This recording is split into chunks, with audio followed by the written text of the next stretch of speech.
பிஸ்மில்லாஹ் ரஹ்மான் ரஹீம். கண்ணியமிக்க சகோதர சகோதரிகளே, அல்லாஹின் நல்லடியார்களே, அஸ்ஸலாமு அலைக்கும் வரஹ்மத்துல்லாஹி வபரகாத்துஹு. அல்ஹம்துலில்லாஹ். அல்லாஹும்ம ஸல்லி அலா முஹம்மதின் வஅலா அலி முஹம்மதின் வபாரிக் வஸல்லிம். இன்னைக்கு நான் உங்களுக்கு ஒரு அழகான ஒரு திக்ரை சொல்ல போறேன். அல்லாஹ் சுப்ஹானஹு வ தஆலா குர்ஆன்ல இததான் பல இடத்துல கேட்டிருக்கான். கிட்டத்தட்ட 5 இடத்துல அல்லாஹ் இதை வலியுறுத்தி இருக்கான். யார் இதை சொல்றாங்களோ அவர்களுக்கு நான் கேட்பதை எல்லாம் தரேன்னு சொல்லிட்டு. சுப்ஹானல்லாஹ். அல்லாஹ்வே குர்ஆன்ல 5 இடத்துல சொல்லிட்டான்னா 5 தடவை அல்லாஹ் வாக்குறுதி கொடுத்துட்டான்னு அர்த்தம். அப்படி வாக்குறுதி கொடுத்த அமலதான் நம்ம செய்யாம இருக்கிறோம். அதுக்கப்புறம் அல்லாஹ் எனக்கு எதுவுமே கொடுக்கலன்னு சொல்லிட்டு குறை சொல்லக்கூடியவர்களா இருக்கிறோம். அல்லாஹ் காப்பாத்துவனாக. ரொம்ப சின்ன அமல் தான், ரொம்ப ரொம்ப ரொம்ப சின்ன அமல் தான். ஆனா அல்லாஹ்வை திருப்திப்படுத்தக்கூடிய அமல். அந்த அமல் என்னன்னு சொல்லிட்டு பாக்கலாமா? குர்ஆன்ல பல இடங்கள்ல வருதுன்னு சொன்னோம்ல. ஒரு இடத்துல என்ன சொல்றான்னா அல்லாஹ், நான் ஏன் உங்களை வேதனை செய்ய போறேன், நீங்க நன்றியுள்ள அடியார்களாக இருந்தால் அப்படின்னு அல்லாஹ் சொல்றான். அப்படின்னு என்ன அர்த்தம்? நீங்க நன்றியோட இருந்தா அல்லாஹ் உங்களுக்கு வேதனை, கவலை, கஷ்டம், துன்பம், துயரம் எதையும் கொடுக்க மாட்டான். அப்போ உங்க வாழ்க்கையில பிரச்சனை இருக்கா? அப்ப நீங்க நன்றி செலுத்தக்கூடியவர்களாக இல்லைன்னு அர்த்தம். உங்க வாழ்க்கையில கவலை இருக்கா, துயரம் இருக்கா, நஷ்டம் இருக்கா, கஷ்டம் இருக்கா, எல்லாமே உங்களுடைய நன்றி செலுத்தாத தன்மையின் காரணத்தால் தான் வருது. அப்ப அல்லாஹ்விற்கு அதிகம் அதிகம் நன்றி செலுத்துங்க.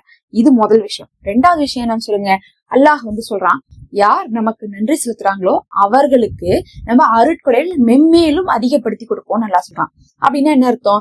அல்லாஹ் இப்ப நமக்கு ஒண்ணு கொடுத்துருப்பான் இன்னைக்கு, அதை இன்னும் நம்ம நன்றி செலுத்தணும்னா நாளைக்கு அதிகப்படுத்தி கொடுப்பான். உங்களுக்கு 10,000 ரூபாய்க்கு ஒரு வேலை கிடைச்சிருக்கு, நீங்க நன்றி செலுத்தினீங்கன்னா அல்லாஹ் உங்களுக்கு 1,00,000 ரூபாய்க்கு ஒரு வேலையை அமைச்சு கொடுப்பான். நிச்சயமா இன்னைக்கு படிப்புக்கெல்லாம் சம்பாதிக்கிறாங்கன்னா நம்ம சொல்ல முடியாது.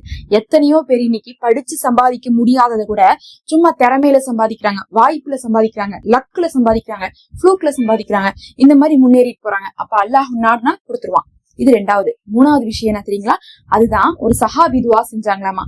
யா அல்லாஹ், நீ சொன்னே அந்த குறைந்த கூட்டம், அந்த குறைந்த கூட்டத்தில் என்னை ஒருவனாக ஆக்கு அப்படின்னாங்களாமா. அப்படின்னா என்ன அர்த்தம்னு சொல்லிட்டு இன்னொரு சஹாபி கேட்டாங்களாமா. அப்ப சொன்னாங்களாமா, நபி ஸல்லல்லாஹு அலைஹி வஸல்லம் அவர்கள் குறைந்த கூட்டம் தான் நன்றி செலுத்துறதாக அல்லாஹ் சொல்றான் குர்ஆன்ல.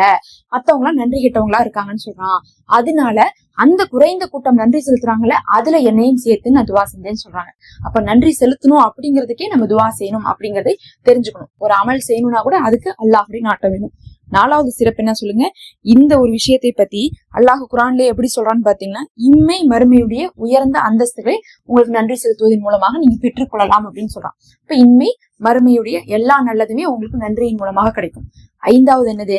அல்லாஹ்வே சொல்றான், நம்மள்ட்ட ஒரு அடியான் வரான், வேணுங்கிறத கேக்குறான், வாங்கிக்கிறான், வாங்கினதுக்கு பிறகு என்ன பண்றான், உடனே எல்லாம் என்னாலதான் நடந்துச்சு, இதுக்கும் அல்லாஹ்வுக்கு எந்த சம்பந்தம் இல்லைங்கிற மாதிரி இருந்துடுறான். ஆனா அதுல ஒரு சிலர் தான் நன்றி செலுத்துறாங்க நல்லா சொல்றான். அப்ப என்ன அர்த்தம்? வேணுங்கிற அளவுக்கு வாங்கிட்டு நான் எப்படி அதை செஞ்சேன் தெரியுமா, அந்த அளவுக்கு எனக்கு திறமை, நான் மட்டும் அந்த அன்னைக்கு நினைக்காட்டுனா அது நடந்திருக்காதுன்னு சிலர்லாம் அப்படி பெருமை பேசுவாங்க. அவங்களதான் அல்லாஹ் சொல்றான், நீங்க நன்றி உள்ளவங்களா இருங்க, தற்பெருமை கொள்ளாதீங்க. நீங்க வேணும்னா எங்கிட்ட தானே நிக்கிறீங்க, திரும்ப திரும்ப வேணும்னா கூட நிக்கிறீங்க, ஆனா வாங்கினதை மட்டும் எப்படி நீங்க உங்களுதுன்னு நீங்க சொல்லலாம் அப்படின்னு நல்லா கேட்கறான். சுப்ஹானல்லாஹ். இப்படி பல இடத்துல நன்றி நன்றி நன்றின்னு சொல்லிட்டு நன்றியை பத்தி அல்லாஹ் சொல்றான். நன்றி செலுத்துங்க, இன்மை மறுமையுடைய அனைத்து தேவைகளும் உங்களுக்கு நிறைவேறும். நன்றி செலுத்துவதற்கு என்ன ஓதுறது? அஷ்ஷகூர் ஓதுங்க. அஷ்ஷகூர்னா நன்றி செலுத்தப்படக்கூடியவன் அப்படின்னு அர்த்தம்.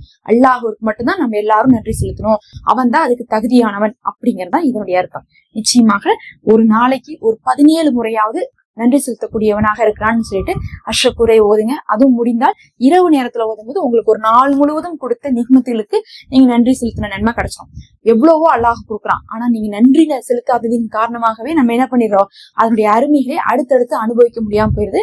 அதனால நன்றி செலுத்துங்க. அஷ்ஷகூர் அஷ்ஷகூர் அஷ்ஷகூர்னு சொல்லிட்டு நீங்க ஒரு 17 முறை ஓதறதுக்கு உங்களுக்கு 10 செகண்ட் கூட ஆகாது. இப்ப கேட்ட கையோடவே ஓதிருங்க நீங்க எல்லாருமே. இந்த மாதிரி பயன் தரக்கூடிய அமல்களை குறுகிய நேரத்துல நான் போட்டு இருக்கேன். என்னோட சேர்ந்து நீங்களும் அமல் செய்து வர்றதுக்காக மறக்காம சப்ஸ்கிரைப் பண்ணிக்கோங்க. மெம்பர்ஷிப் இருக்குது, ஹதியாவாக ஜாயின் பண்ணிக்கோங்க. அஸ்ஸலாமு அலைக்கும்.